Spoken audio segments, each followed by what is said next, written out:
Saya masih ingat lagi datuk saya, nenek saya, ayah saya dulu tak masuk khusus perkahwinan pun. Alhamdulillah sampai ke hari ini. Walaupun panggilannya tak apa-apa nampak hebat, tak ada yang link, tak ada kalimat yang pernah saya dengar I love you. Balik rumah pun bukan bagi salam. Hari ini kita belajar macam-macam dalam kursus. Untuk meletakkan keharmonian mesti bagi salam, lepas tu jumpa, nak berjumpa, nak berkisah peluk. Ada pakar psikologi kata buat sani orang untuk apa? Atasi ke saya. Orang tadi. Atasi itu sepanjang masa. Tapi kata pakar psikologi sani 7 kali. Dah bagi salam sampai 7 kali, buat peluknya, berjumpa, bertemu pun bisa. Secara umum lah begitu, kata pakar psikologi. Tapi saya ingat datuk nenek kita dulu pun tuan-tuan tak payah salam pun tak ada pun. Main batuk je, balik rumah malam, batuk je. Batuk je. Atuk lagi buka pintu. Berlari dia tu dalam rumah. Tu perempuan yang perempuan. Perempuan batuk di luar rumah, balik ke Pak Aisyah. Batuk tak bagi salam, atuk dah buka pintu. Hari itu perempuan balik tak batuk, masa sakit lembut. Tak batuk. Atuk lari buka pintu juga. Kita tanya atuk macam kalau dia lari buka pintu, dia kata perempuan balik lah. Macam mana tahu kata ambil tak batuk orang ini. Dia kata bau budak garam perempuan aku dah masuk ke tempat. Tuh, maqasid syariah menjaga keturunan ni. Allah. Peringkat pertama kahwin saja hari ini, kahwin saja hari ini. Isteri beritahu barang, hari ini dah tak datang bulan. Agak-agak kita sebagai suami faham kata kan. Lepas kahwin sebulan lebih 2 bulan, dia isi, dia tinggal suami bang, tak datang bulan. Faham atau tidak? Kata itu so. Lama sangat dia tumpah dia pun. Agak-agak faham tak kata suami? Kita kan tak faham apa-apa. Semua faham. Tolak yang hak koyak dia tak payah aku. Kebanyakan dia faham lah isteri dia dah pulang mengandung. Kalau ada isteri beritahu bang, dia tak beritahu pun dia mengandung. Tak datang bulan saja, dia dah faham tak?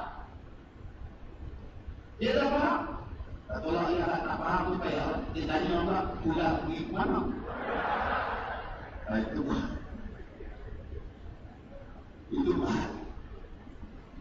Tapi bila dia jawab itu saja, terus bawa klinik. Hari ini tak payah pergi dah dalam mana, dalam kampung dah ada klinik dah. Dalam menjaga keturunan ni, dalam menjaga dari pula. Dan tiap-tiap bulan, tak boleh ada kad pula. Ada kad mana, dia tak datang. Nanti dan jururawat kampung tu, bidang kampung, Uluri akan pergi bawa kad ni, pasal apa tak datang. Dia nak cek tekanan darahnya, nak cek dengan dia punya vitamin makanannya, nak tengok kedudukan budak, nak semua sekali. Bapak-bapak dia tak tahu tengok mak budak tu, tengok mak budak je. Cek. Dan sehingga sampai Mesir, ada hospital pun, hari ini hospital besar-besar. Di daerah ada hospital masing-masing. Dalam menjaga keturunan ini, saya bukan tak tahu saja. Hari ini hospital, namanya Klinik Satu Malaysia. Ayo sendiri, itu pun bagi yang 60 tahun ke bawah, 60 tahun ke atas, dah pensiun, tak bayar raya. Maqasid syariah. Tapi oleh kerana kita tak nampak dia dalam konteks maqasid, selalu kita tengok dalam konteks yang lain. Sebab itu kita bincangkan cara lain. Yang keempat, menjaga nyawa, harta kekayaan. Nyawa.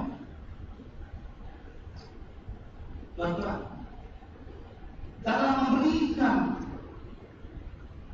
suatu bukan tata kehormatan, ini hak. Hak dalam manusia itu tak boleh sebenarnya hak yang dimiliki oleh dirinya termasuk nyawanya. Sebab itu kita berkukuhkan dengan berbagai pihak, termasuk dengan polisnya, dengan tenteranya, dengan ekspornya, dengan APMM dan sebagainya. Cuma kadang-kadang bila ekspon satu benda je saya sendiri belum sampai sini sendiri ke Dewan sekejap. Tanya soalan besar pasal ekspor. Saya melihat pandangan saya, tak yang jawab boleh, tapi pandangan saya melihat Allah bagi negara Malaysia ni sebuah negara yang begitu rupa. Tuan-tuan tengok daripada Thailand, saya difahamkan dari rakan-rakan kita daripada Thailand. Tengok daripada Thailand, bentuk muka bumi peta Malaysia itu dia meluncur turun gitu. Sehingga sampailah ke bawah di selatan dekat dengan Singapura. Jadi faham juga perwakilan Singapura pun ada juga di sini. Daripada Singapura pusing balik, pergi dekat Johor, Suruh Angkasa Sekat Pengerang, naik sampai ke Kuala Terengganu, naik sampai ke Kelantan, semuanya dikelilingi oleh lautan. Di segenting utara dekat Thailand itu hanya yang menghubungkan bumi kita. Tapi seluruhnya dikelilingi oleh lautan dengan Selat Melaka di sebelah sana, Laut Cina Selatan dan termasuk Indian Ocean yang berada di sebelah lagi. Seluruhnya dikelilingi oleh air, termasuk di Sabah dan juga di Sarawak. Dan kalau kita tengok dalam peta Sabah dan Sarawak, kita melihat sepanjangnya dikelilingi oleh lautan dan juga perairan. Tentunya melihat kepada geografi yang begitu mudah, kita dapat memahami bahawa pengurusan laut dan juga pantai yang begitu panjang, yang begitu tersendiri Allah jadikan muka bumi. Namun kekuatan kita bina dalam bidang ketenteraan. Oleh kerana saya daripada bidang tentera dulu. Ada juga orang kata ada kapal selam, tak boleh nak selam. Biarlah kapal selam, dia bukanlah sepanjang masa nak selam. Ada ketika kru itu nak balik rumah menghibur-hibur. Apatah lagi kita bincang dengan bahan api yang digunakan 140 batu, dia kena timur untuk mengisi kelimpahan, dia bukan menggunakan sistem nuklear dan sebagainya. Jadi hal yang seperti ini harus kita pahami dengan wajar. Maka sebab itu kita melihat Malaysia meletakkan bidang ketenteraan, kepolisian dan juga termasuk mahkamah-mahkamah. Alhamdulillah, mungkin barangkali perlu saya reportkan juga sikit dalam aplikasi syariah yang berkaitan undang-undang ini. Kita sedang menyusun dengan serius di peringkat kerajaan untuk nanti melihat bahawa mahkamah syariah yang ada ini terdiri tiga tingkatan: mahkamah rendah, mahkamah tinggi, mahkamah rayuan syariah. Kita sedang dalam usaha akhir iaitu nak meningkatkan kepada 5 tiers, dan dalam masa yang sama juga meluaskan cakupan bidang hukuman. Kalau hari ini 653, kita ingin melihat dia menepati dengan perundangan kehendak Allah Subhanahu Wa Taala. Dan dalam masa yang sama juga kalau ada rakan-rakan yang lain yang ingin bersama untuk membangunkan, kenapa tidak? Jadi sebab yang demikian kita melihat bahawa makasih syariah yang keempat dan akhirnya yang kelima, iaitulah untuk menjaga hifdzul-mal, menjaga harta. Alhamdulillah, kebijaksanaan terdahulu dan sekarang. Kita sedang menyusun negara kita, bukan lagi bicarakan soal tanah 1 ekar, 2 ekar tanah luas. Kita bicarakan di tahun 2020 negara Malaysia pada persada menjadi sebuah negara maju. Di zaman tahun 2020 high income ukurannya di mana? Ialah paling tidak RM48,000 per kapita negara pada setiap isi rumah pada tahun 2020. Hari ini kita sedang berada di tahun berpijak bumi 2014 dan kita masih lagi berbaki untuk tinggal 6 tahun untuk kita berada pada negara maju 2020 yang bakal kita lalui dalam masa yang pada saya mungkin 1 pilihan raya yang akan datang, kemudian kita akan sampai pada tahun tersebut. Maka di tahun tersebutlah kita akan mengharapkan, kita memerlukan dalam tempoh ini kita perkemaskan. Sebab saya melihat sejarah Malaysia, alhamdulillah, wasatiyah telah memainkan peranan. Secara pengamatan tersendiri, saya melihat bila mana Islam masuk ke Malaysia. Pada waktu itu tanah Melayu mungkin barangkali dibanding dengan Melaka.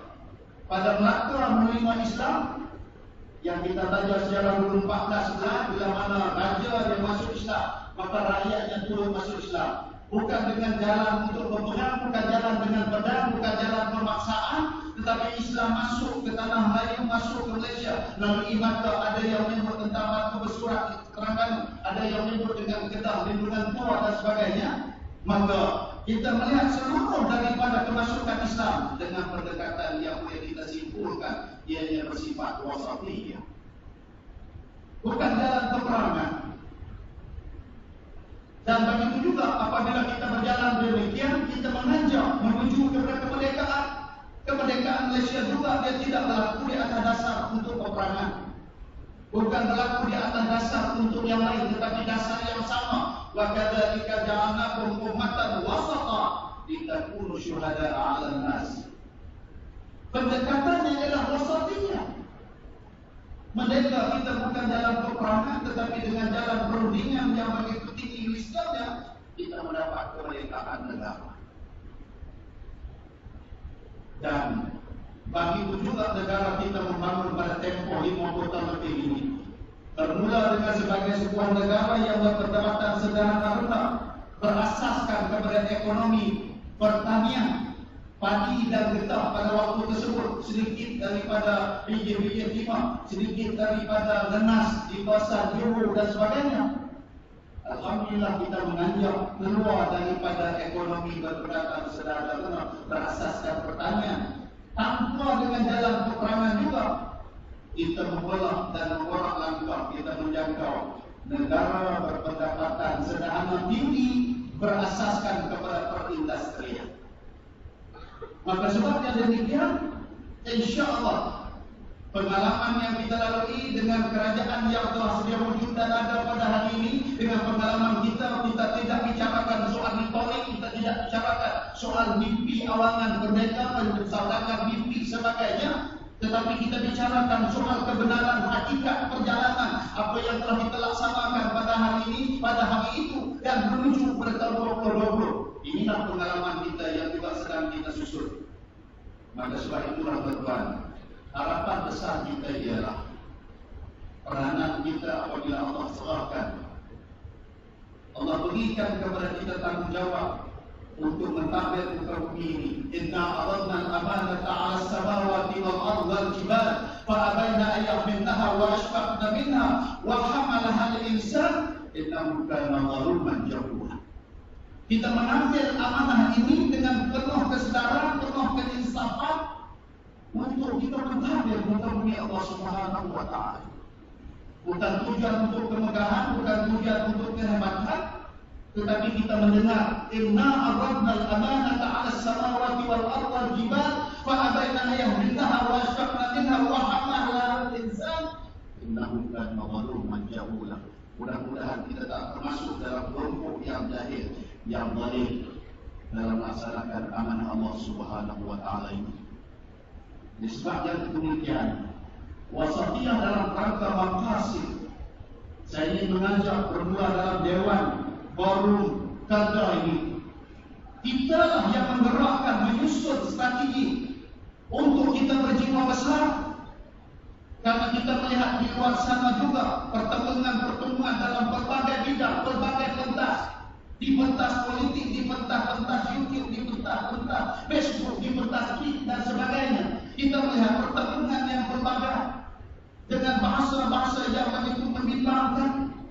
Bahkan lebih daripada itu saya sampai kepada doa dengan doa-doa yang cukup mencengkam. Sedangkan yang diajar di dalam Islam, fabima rahmatin minallahi linta lahum walau kunta fadlan ghalidhal qalbi lam taqul min hawli.